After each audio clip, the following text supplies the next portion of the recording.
Hey, Candy, Tim Brown here, and we're so glad you joined us for our midweek video. We hope you enjoyed the Healthy Home series the last 5 weeks, talking about marriage and parenting, sex, finances, and then I had the privilege of talking about our physical health. And if you watched this last weekend or you were with us, you know that our physical health is not just what we eat and what we physically do. It's also our mental health, our emotional health, and our spiritual health as well. And sometimes there's one area that's better than the other for us, easier for us to connect to than others. And what we want to focus on is that we have 4 quadrants that are equally spaced because we have our spiritual health in check. When we have our spiritual health in check, we have our emotional health in check, mental health in check, and our physical health in check because they're all centered around Jesus. And so I pray that you guys watching this series this last few weeks, whether it was physical health or one of the other 4 weeks, you understand that this is not something you're supposed to do by yourself. And really, in conclusion for the series, that's what we talked about, was that just getting your finances better or your marriage better or relationship with your kids better or even better with your physical health is not the end goal. Because eventually, life happens. You have an injury, and you have to stay on the couch. You lose a job, or you have a big medical bill that comes in, and then finances go out the window. There's things we can do to prevent that, but eventually life kicks back in. The reason why we want to focus on healthy home, why we want to focus on these 5 areas is that when we have Jesus in the center of these, then we're able to move forward with confidence knowing it's not about me. It's not about what I can do. It's about who I can trust in and who I can go to.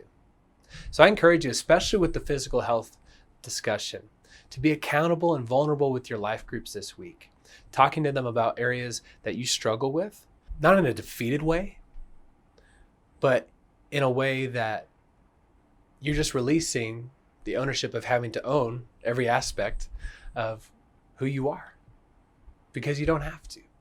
Before you're a mother, a father, a construction worker, a teacher, you're a son, you're a daughter of God.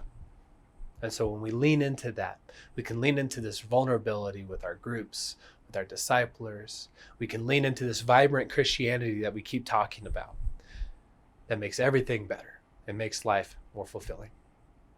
So I have a few questions for you guys with regards to physical health. Question number 1, what area of health do you struggle with most? Is it emotional? Is it mental?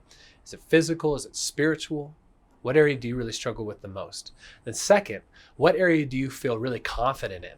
Like maybe your physical health is not an issue for you. You run all the time. You never eat bread. You're weird, but you're doing really great with this kind of thing. Maybe your emotional health. Maybe you've gone to therapy or you've had a great discipleship relationship. You've been vulnerable with a number of people to where your emotional health, you're not leaning on the sins of your past. You're not leaning on what the world would say you need to focus on. You're focused on your relationship with God. Like what's an area you're really confident in? And then third, what would focusing on your spiritual health do to your other areas of health? For you personally, we talked about on Sunday how it kind of puts equilibrium into every area of our life. But for you personally, if your soul was alive, if your spiritual health was exactly where it needed to be, we're all in process, but we're actively aware of it, we're pursuing Jesus, how would that change your physical health? How would that change your emotional health or your mental health? We just encourage you. This is why we do life groups, is that you can be vulnerable with a community of people that love you. This is why we do discipleship, because you can be one-on-one, you can be confidential and intentional with another person that's walked through what you've walked through or have walked through similar things. This is a perfect series not to shy away because one of these areas really hit home. This is actually a great time for you to open your hand and say, I've not been doing this well. Will you help me? And so we encourage you to do that. We encourage you to talk with your life group leader or with someone else in your life group and really connect in ways on how to better certain areas of your health. So just like all the other weeks, we have some practical ways that you can use what we talked about this week to propel yourself forward in physical health.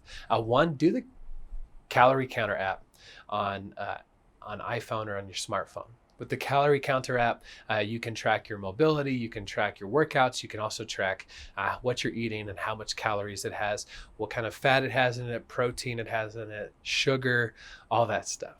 It's a great app for that. Second, find somebody that's been walking down the road a little bit longer than you. Maybe it's a professional and you are going to therapy for something. There's no shame in that. Again, it's an open hand thing that we do that say, I don't need to do this by myself. I'll be vulnerable. And then 3, check out your life group team and your life group family, and just be accountable and vulnerable to them. That we're not perfect. We're not supposed to be perfect. That's why we follow Jesus. If we were perfect, we'd be following you. And so we let go of our pride. We let go of our ego. Let people in to where you're struggling with your physical health. You can email me at the church at timb@caneyviewchurch.com, especially in the physical health area. I'm still working on it. I'm still learning from it. There's times where I fall and I got to get back up, and I have people that keep me accountable with that. But especially in the physical health area, I've seen a lot of breakthrough in the last couple of years, and it's because I didn't keep it all to myself. I reached out to other people. So I'd love to be a resource for you, and I know there's other people that would be as well. So we hope you enjoyed this series. We look forward to being with you again online or in person for our next series. God bless you.